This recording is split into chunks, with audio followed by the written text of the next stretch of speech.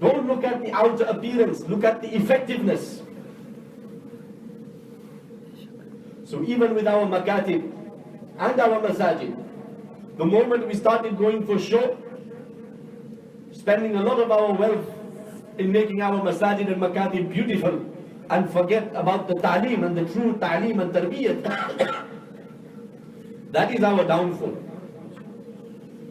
Ye hamari nuzuli.